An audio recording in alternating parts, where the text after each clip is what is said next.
What's up, you guys? Welcome back to Young Money Investments. In today's video, we are going to be talking about the top stocks for a breakout here in December 2019. We're going to be getting my take on the top 3 swing trades that you are going to want to be looking at in order to take a position on here this month in 2019. We're also going to be talking about a few shorts that might be potential opportunities, and one stock in particular that has been very up and down lately that I'm going to most likely be steering clear of just because of the volatility. We're going to talk about that as well. All today on this episode of Young Money Investments.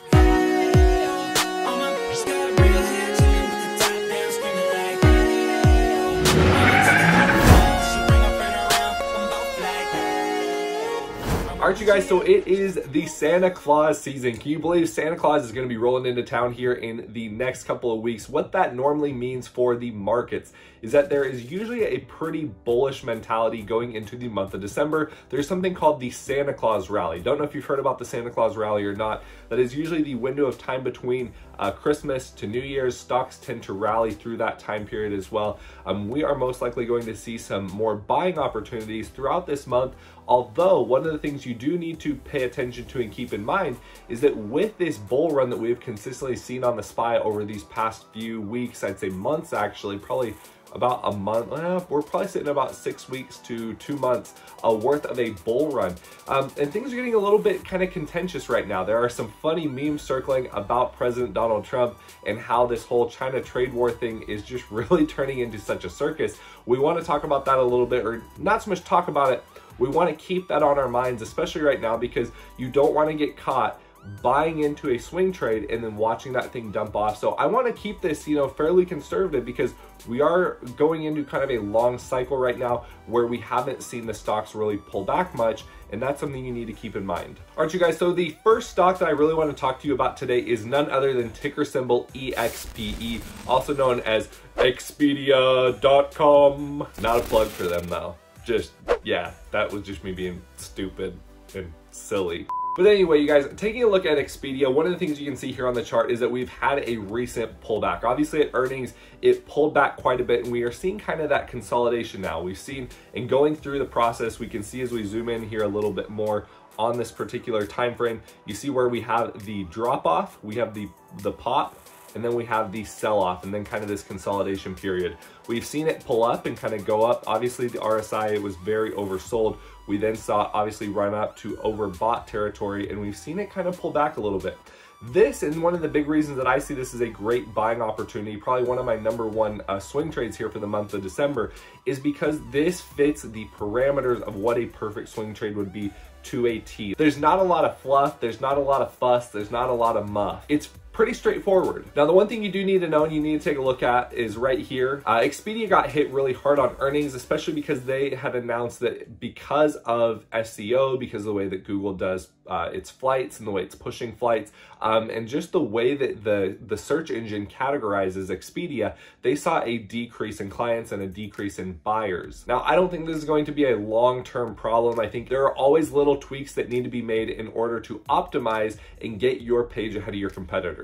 So I think there was a bump in Q3, and that bump in the road did definitely affect Expedia, but the sell-off here, I mean, guys, if you take a look here at the charts, we're talking about a sell-off, just an initial sell-off of over 28%, almost 29%. And if we talk about from the very bottom here, kind of the trough, we are talking about a sell-off of like nearly 32, 33%. So this is way overblown. It was not as if the company is going under. Expedia is a company that has been around forever. It's been around since basically the dawn of the internet in getting people cheap flights. I don't think this is really going anywhere. Although I will say this, I do tend to use Google Flights quite a bit. I don't see a lot of savings with Expedia all the time.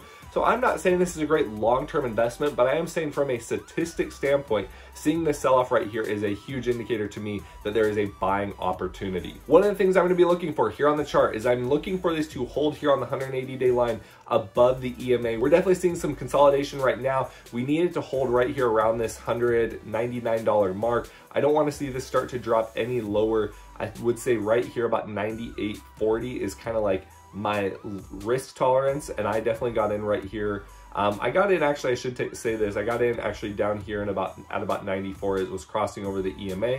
and then I've actually added to my position a little bit up here at 100. I'm not looking to cut that add until we would see something down there in the low 98s, but I believe that if you can stay patient and start to see this uptrend, you will be able to make a fairly sizable return. If you buy down here, like I said, somewhere right around this support around 100, I would say you should be able to ride this up easily up here to about $114. We're talking about a 14% return.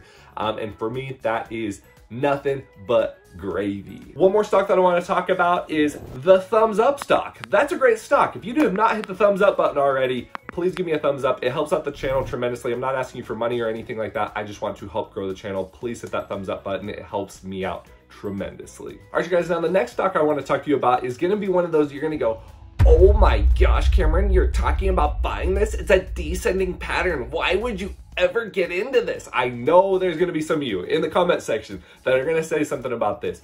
And I wouldn't blame you if you looked at the technicals and looked at just the chart pattern here on ticker symbol IRBT, also known as iRobot, the company that makes the personless vacuum cleaners that sucks all your crap up. That's a plug for my last video. If you haven't seen that, go check it out. There will be a link up here. But in all seriousness, you guys, IRBT, iRobot is one of those companies that I do and have seen this consolidate for quite some time. I'm not saying to get in yet. I am saying you need to wait for a couple things, and let's pull up the charts and I can explain to you what you need to wait for in order to jump into this potentially very lucrative swing trade. First thing you need to do is take a look at the charts here. We are from highs of 132.30. You guys, that is high. We are down here now at 42.23. This is very oversold, and that's one of the first things you need to understand is this thing is very, very oversold. I am not one of the mindset that you go, okay, well, it's just oversold, it's time to buy. You need to wait for the pattern. And what are the patterns of a reversal? You have the dip, you have the bounce, you have the sell-off / consolidation, and then you have the reversal. You have it start to pull up. You like to see it confirm the uptrend either on the EMA or SMA, and then you like to see that just consistent uptrend as it pulls back, uptrends, pulls back a little bit, uptrends, and continues to make lower highs. So with that being said, looking at the charts here, one of the things we need to see is we need to, at least for me, I need to see a break up here. I'd like to see a break of right around $51. Now you're going, Cameron, you're missing out on 20%. And I'm going, yes. So if you're looking for a very simple and easy trade, you want to wait for that break and that confirmation above at least 50 bucks. At least $50 is where you want to see that break above, and then we will start to see that trend up. Otherwise, if you want to play it a little bit more risky, I'm going to give you option number 2. Option number 2 is you need to wait for at least a break. I'm going to be waiting for a break right here about 44.60. 44.60 needs to break. We need to see a break above the EMA line as well. If that EMA cannot be broken, it is going to continue to trend down. As you can see here, it has popped above the EMA once. It's popped above the EMA twice. It has popped above the EMA. I'm not going to count that as a third. I'll count this as a third right here. But you guys, it's not holding above the EMA, and until we can see an actual pop above that EMA, it is not going to be a good opportunity to get in this trade. And so I like to present you with really good, solid options that have the potential to break out, and especially are good long-term investments. This one, honestly and truly for me, would be a great long-term investment. But we're all right now talking about the great swing trades for the month, and this is one that needs to show the confirmation in order to make that profit. All right, you guys, the third stock that I want to talk to you about is one that has been in my portfolio, and I've traded this on and off for well over a year now, and that is none other than Electronic Arts, or ticker symbol EA. Now, EA makes video games. If you've not heard about EA, you must have been living under a rock. I don't play video games, and I still know what EA is. Anyway, you guys, Electronic Arts obviously is going to do very well right around this time of the year. A lot of people buy video games. A lot of people buy video game consoles. There's obviously, it's Black Friday, you guys. People are buying stuff. It's Christmas time, and you are going to see, obviously, Q1 results for EA doing very well. Now, one of the things that are different from the previous value investing or buying strategies with EA is if you look here at the charts, you're going to see that it is broke out of this channel pattern right now, and you're going, Cameron, for the past 180 days, it is trended within this pattern. You're telling me to buy this company up here? Let me explain to you why I believe this might finally be the opportunity to buy EA for a breakout. So let me just be clear, I have sold out a lot of my position. I've sold off probably about 100 shares. I was holding about 350 shares of EA. So I've taken off about 33%, and if it does break below this $100 mark, I'm going to sell off even more and kind of cover a little bit more of my position.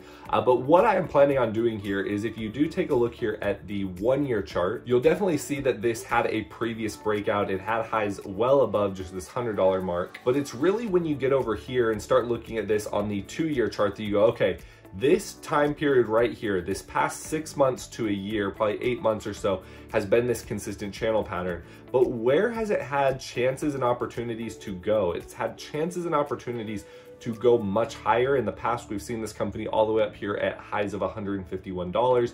And do I believe that we could easily see a breakout up here to over 110 and getting into this $117 level of resistance? Absolutely. So for me, what I'm thinking is that if we can see this start to break out right in this range, we will be able to see this continue to run up, and this company will finally be out of its lows, its woes, its problems. And when this company does break out and a few more analysts actually start to be positive and bullish on this stock, we are really going to see that price start to increase very significantly and very gradually in a positive direction. One more thing before we get rolling, if you do not mind hitting that thumbs up button, I would greatly appreciate it. It helps out the channel with the YouTube algorithm. It helps the channel grow. It helps more people to find these videos. And if you found this helpful whatsoever and you like my style, I would greatly, greatly appreciate it from the bottom of my heart if you'd hit that thumbs up button. If not, I totally understand.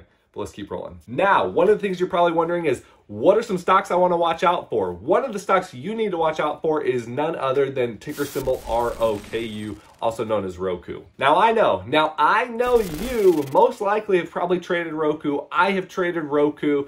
You have, I have, we all have. But this stock is dangerous right now. This stock is more dangerous than a Samsung phone with a battery that's about to explode. And I'm not just saying that because I'm an iPhone user. Maybe I am, probably. But taking a look here at the charts, you guys, on Roku, you can see we've obviously seen highs here of 176.55. We've seen lows down here over the past 180 days, right here around that $100 price point, $99. And we've seen some run ups. We've seen it come up. We've seen it come down. We've seen it go up. And then most recently, we saw it sell off because Morgan Stanley, also known as Morgan Scammy, decided to drop its buy rating on Roku, and that sent the stock into a tizzy. Obviously, if you bought down here towards the end of the dip, let's say you got in here at, 136, 137 bucks, and you rode this bad boy up, you know, you're looking at about a 5-6% return, and that ain't bad for a swing trade. But with that being said, this is a very volatile stock right now, and does that open it up to opportunities and good opportunities in swing trades?